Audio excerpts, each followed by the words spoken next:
a hope, a dream, a wish.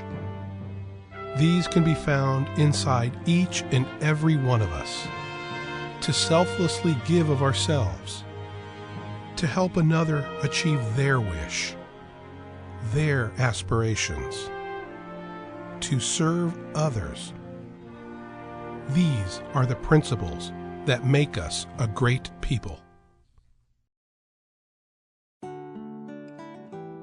First off, you take a little 7-year-old boy who wants to play baseball and wants to be an Army soldier, and you take him to baseball practice and the coach tells him to run around the field, and he can't.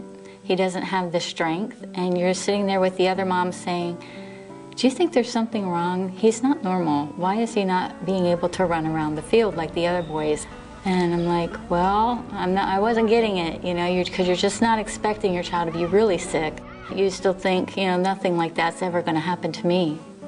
So then they send you to a hospital and you see all these specialists, nurses, and doctors coming and going, and you're still not knowing what's going on. And finally they tell you that, you know, your child has acute lymphoblastic leukemia, and you're like, you just hear the word leukemia because you kind of know what that is. And I don't think I heard anything else he said from there. I think initially it was more turmoil and chaos. I mean, we obviously have never been through anything like that before, so we didn't know what to expect, what to do, where to go. We had a lot of support from our friends, especially at church. For the family, you know, with Colton being in the hospital all the time and Mom being at the hospital, it was pretty much me and Nick at home. And that was tough for him because big brother, he didn't have to go to school.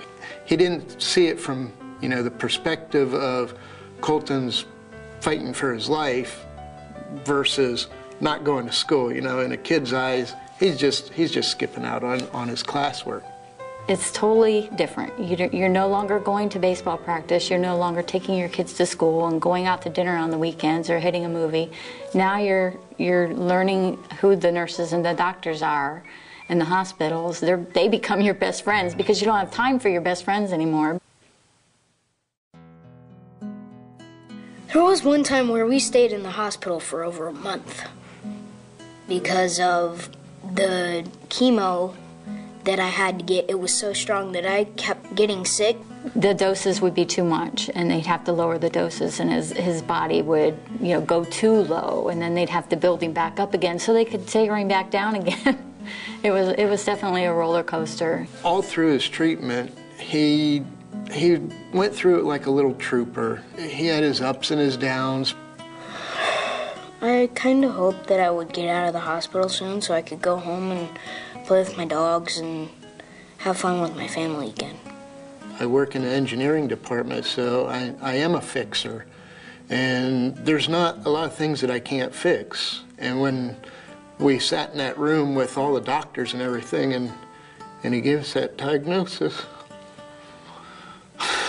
sorry.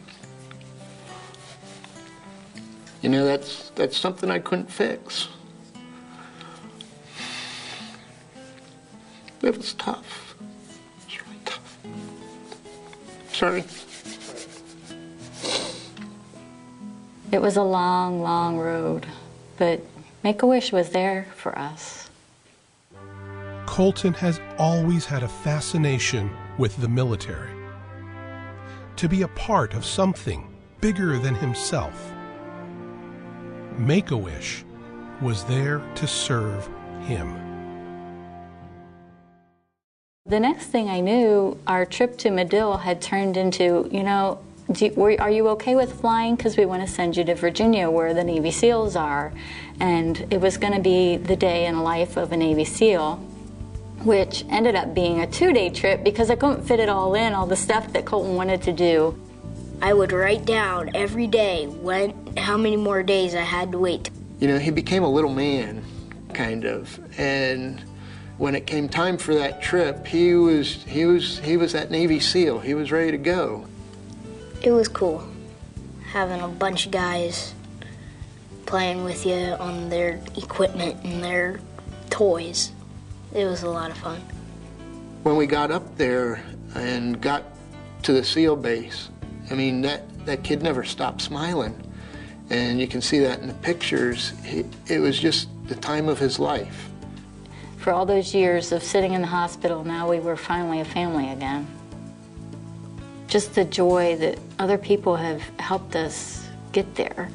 You know, for me to watch my son play with his idols, with his Army soldiers, his Navy SEALs, you just can't buy that. You can't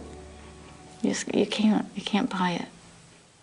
He has an implanted port in his chest where he receives his chemo, and he's very sensitive in that area.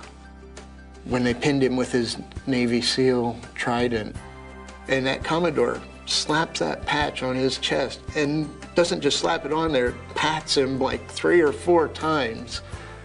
He didn't flinch, and the smile never left his face. You know that point he wasn't caring about anything else. So that was a pretty amazing moment. You know, they go out and fight for our country, and they put their lives on the line to fight for us. And then here they were telling my 10-year-old son, you know, to stay in the fight for his life. It was like, wow, that's really means something, because they know what it's like to have their life on the line. And Colton was kind of in the same situation. He had his life on the line for 3 years trying to, you know, stay alive. And they're out there fighting for him.